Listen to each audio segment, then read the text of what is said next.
As a person, yes, as a journalist.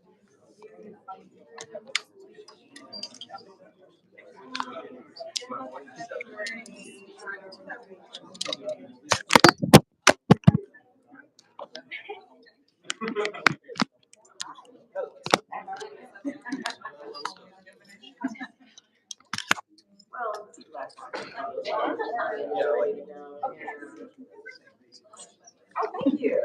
My recent checks. Our regular ones.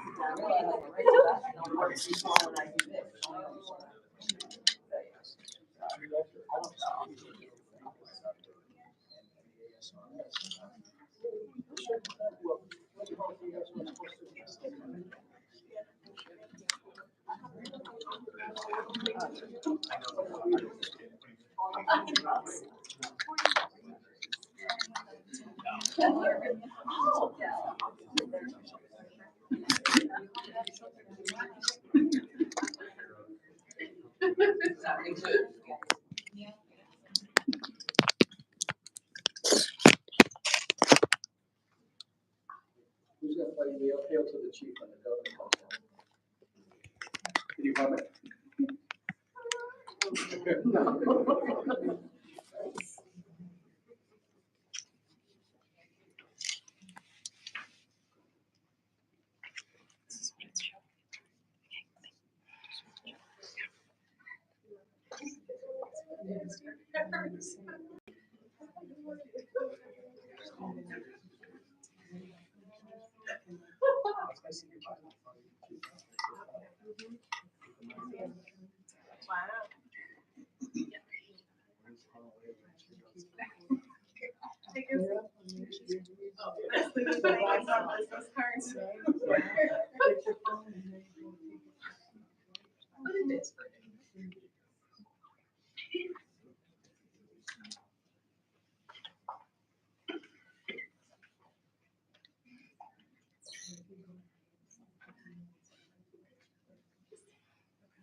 I just heard.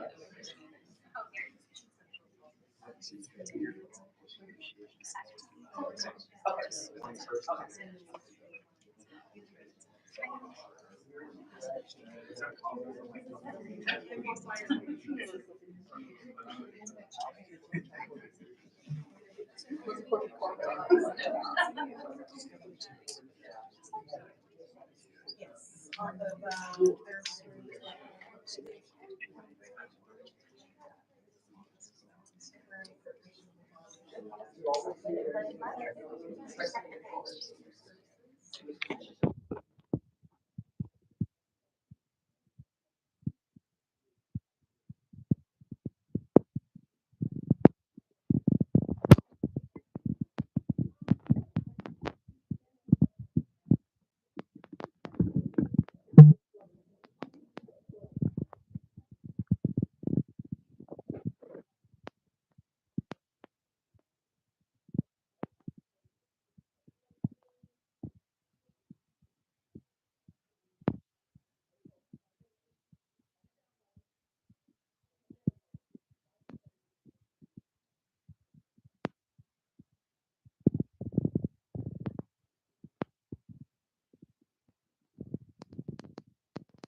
other innovative ways to engage their communities.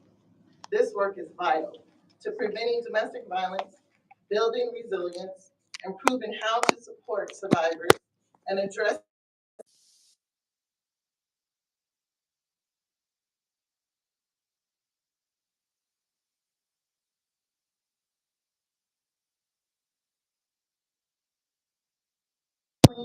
all of your efforts are critical and valued. Thank you.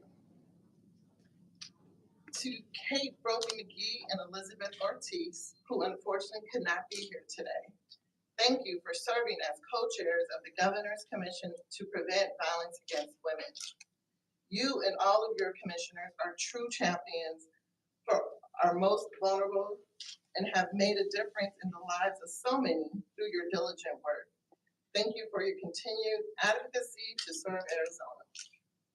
And to Governor Katie Hobbs, your presence today is a clear symbol of the importance of the issue and a sign of solidarity with the survivors of domestic violence. During graduate school, Governor Katie Hobbs interned at Sojourner Center, a Phoenix-based domestic violence shelter. Her leadership and drive led her to being hired as the organization's chief compliance officer, where she worked directly on public policy and managed all regulatory and compliance issues. Through her detailed administrative work involving every aspect of government contracts, funding mechanisms, and licensing qualifications, she ensured the organization could offer services vital to protecting families when they were most vulnerable.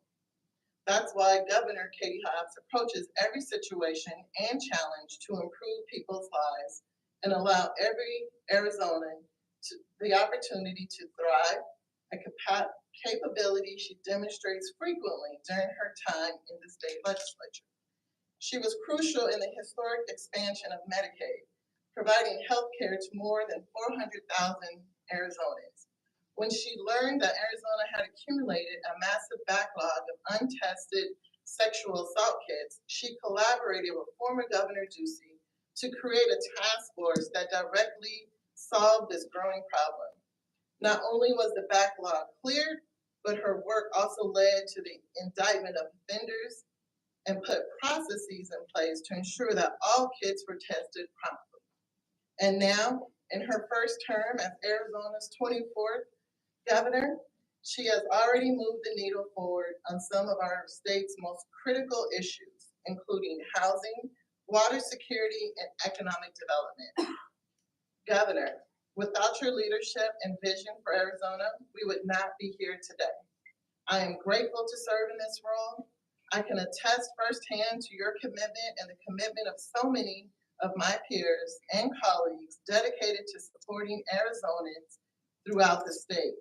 Please join me in welcoming the Honorable Governor Katie Hobbs.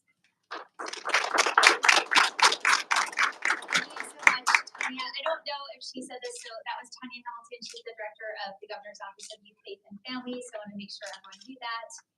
Good morning. It is great to be here to honor and bring attention to the issue that is very close to my heart. For those of you who may not know, except for you just heard from Tanya, early in my career as a social worker, I helped run the Sojourner Center in Phoenix, which at the time was one of the largest domestic abuse shelters in the country. There, I saw the devastating impacts that abusive relationships have on women and their families. Being able to serve these women and give them the support they needed during such a difficult time was a profound experience for me. It was also this experience that led me to public office. For too long, the problems that victims of domestic violence faced went unaddressed by our elected officials, and I ran for office to be a voice for those who didn't have one.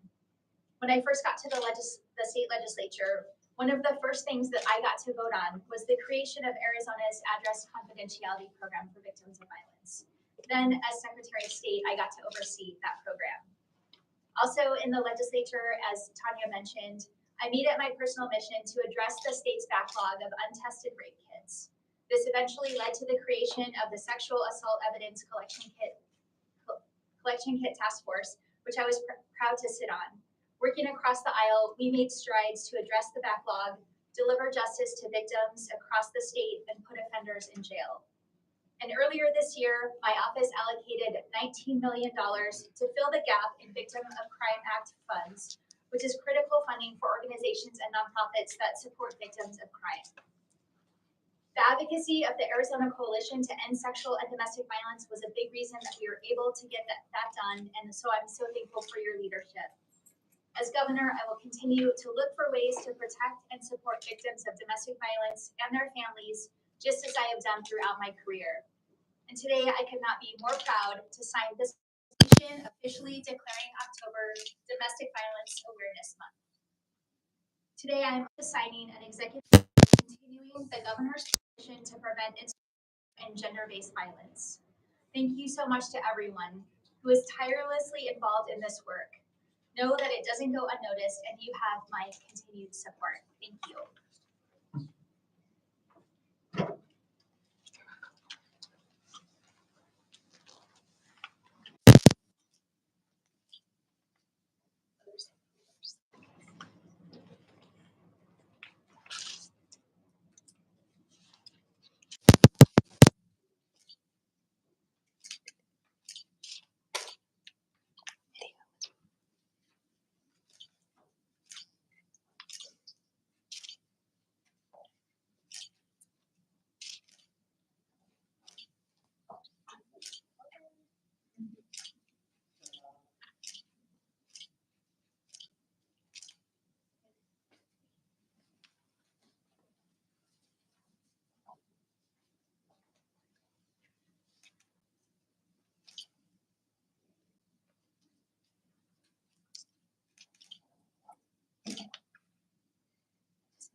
Thank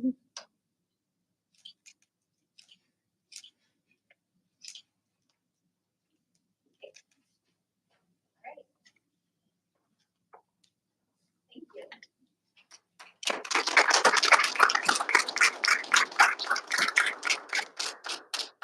Okay, we'll open up to questions now. I'm actually gonna start with the face of, you don't see her on here. Hi, it's about land leases. I was wondering if you could be investigating other ones besides the Proclomtion. Yeah, the recent inspections we did were, of course, of Fontamonte, but there were others involved as well. So that raises the question, Governor, so you take away the 3,500 acres from the market. Do you leave the land fallow and deny revenues to the trust? Or do you release it to another farmer, who is going to pump groundwater? It seems like I don't know what you accomplished here. Well, the state land department is going to be doing a reclamation study to see how we can best use the land and make sure that the beneficiaries of the state land trust are getting the full benefit of that. But that requires that you, under the law, the highest and best use, which is also defined as who's willing to pay the most money. If an alfalfa farmer outbids a sorghum farmer, don't we wind up back in the same position? I'm not going to address hypotheticals. We're going to study the best use of the land and make sure that we're getting the best value out of it, and work to protect Arizona's groundwater, which was a big part of this whole issue. Governor, I'm gonna start us off first. We'll go to What- Stacy. We're gonna go to Stacy. Governor, Can you say more about, to Cameron's question, can you say more about what other investigations you're doing? Are you looking just at leases where there are transfer basins? Are you looking more broadly at the issue? We're looking more broadly. When we did the Fontamonte inspection, there were several others that we inspected, and I don't have that. We can get back to you with that information. I think Like that other companies or like other leaseholders, yeah. Governor, when it comes to regulations, what are you doing to address companies, especially American companies too, that are taking groundwater, an unlimited amount of it, and using it? That is the purpose of the Water Policy Council, to update our groundwater laws and modernize groundwater use to protect it for Arizonans. The responsibility of the state land department is to get the highest value of the state land for the beneficiaries, and that's what we're focused on there. So we're doing both, but the Groundwater Policy Council is hopefully coming up with some really good recommendations that we can get enacted to protect the groundwater going forward. Jeremy? Governor, Your Department of Corrections is asking next year's budget for money to be in a 4-year phase out of several inmate fees. Is it something you support? yes. Okay.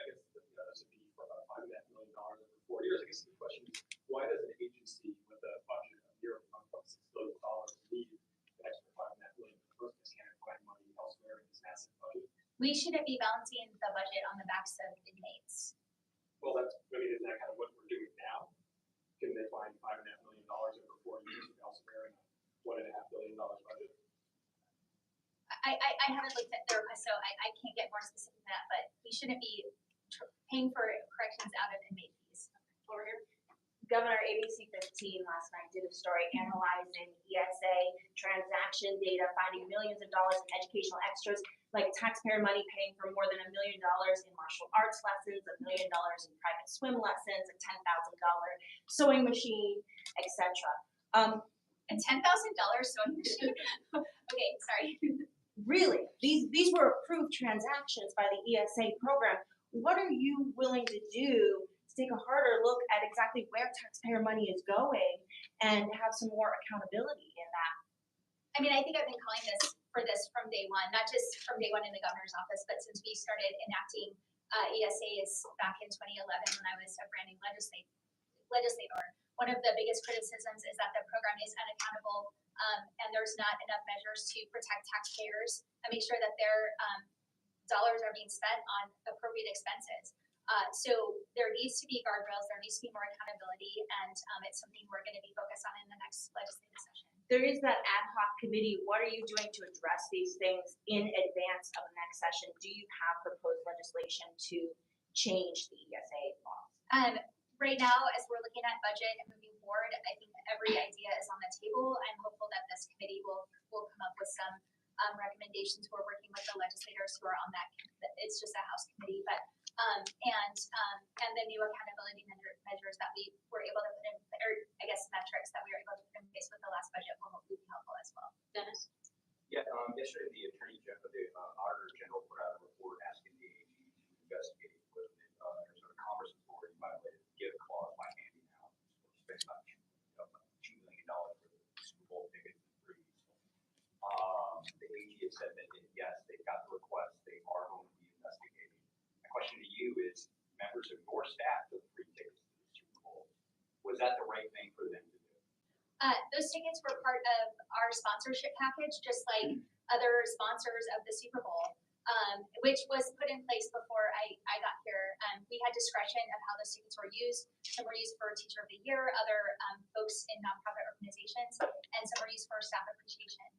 But is it right for taxpayer money to be spent on these tickets to give to people like your staff or to board CEOs to come to the ballot? This was part of a sponsorship package, just like any other sponsor. The governor's office was a sponsor, and that was a deal that was done before I got here. It just brought a picture of it. Is it right that taxpayer money is used for these kinds of reasons? It was a sponsorship package, and just like every other sponsor, there were tickets included in that. Would anybody like to ask a question about why we're here today? Because I would prefer that. Anyone? No? Okay. Well, then we'll go to Mark. Well, thank you. Hi. Yeah, this is on the Saudi lease. I recall, at least in broad terms, that you had some reservations about what you've done. I guess you wanted to look into it more. You weren't ready. You said we really couldn't pull the plug on the Saudi. We wanted to make sure we did our due diligence, and that we had a solid legal basis for doing anything with the one lease that we're terminating now, and then moving forward the cancellation of the other 3 leases. Look at what's been out there fact-wise, and what have you learned to make that opinion more definitive and say this is the right decision? Well, the inspections that we recently ordered, which uncovered the default, which is the basis for the cancellation of the lease, is what we found from the inspection. And then moving forward, the other 3 leases that we announced we're not going to renew are based on the best use of the land and the trust beneficiaries getting their value from that. And when is their lease up? February of 24. We'll do 1 or 2 more. I'm gonna go to Cam over there. Yeah, so I'll throw you a bone on this one. What are certain things you'd like to see the legislature do next session when it comes to preventing domestic violence? Oh. I know. Don't expect it often. I think we really need to look at how we're working to support victims and hold offenders accountable. Domestic violence is incredibly complicated, as any law enforcement or judicial folks would tell you. And we don't do enough as a state to provide support to victims. And a lot of the federal support that we rely on is falling short, as evidenced by the $19 million we used to backfill the VOCA funds. So that's gonna be an ongoing issue. So more support is definitely important. Is there any specific legislation you'd want to work with Republicans on? I don't know that we have our agenda fleshed out completely yet to talk about really specifics. And Governor, are you gonna allow your staff to take free tickets to the Final Four next year? I'm not gonna talk about hypotheticals. I don't know the answer to that. Well, let me give you a non-hypothetical. There's 140,000 acres of state trust land, at least for agriculture. Much of that comes with water rights. I know what your feeling is about these 3,500 acres. Should we be eliminating, reducing the number of acres of state trust land that is being used for agriculture? I mean, I'm not going after agriculture. These particular leases are in a transportation basin, which is unique from all the other places where there are agricultural leases on state trust land. So it's not comparing, it's comparing apples to oranges. But there are other leases in Butler Valley who seem to be focusing on what the spokesman for Fund Body suggested is perhaps discrimination, because they're giving the hay for cows in Saudi Arabia. This seems very discriminatory. This is not about the foreign-owned business. This is about protecting Arizona's groundwater and getting the best value of the land for the trust beneficiaries. And we're doing due diligence across the board with all state land leases to make sure that that's what's happening, and we'll continue to do that. Okay. Governor, about Mexico and Republican presidential candidates talking about using force against cartels in Mexico, like literally military force. Have you been listening to some of this, and what is your reaction? I think it's a pretty bad idea. I mean, my opponent in the election called for declaring an invasion at the border on day one. That's not how we're going to solve this problem. We need to work with authorities in Mexico to address safety of Arizonans, and that's what we'll continue to do. And the federal government needs to be involved in that. Are you Okay, going to thank send you, more everyone. DPS down to the You can say border? you're all day. Yes, we could. We'd love to be. We have all day.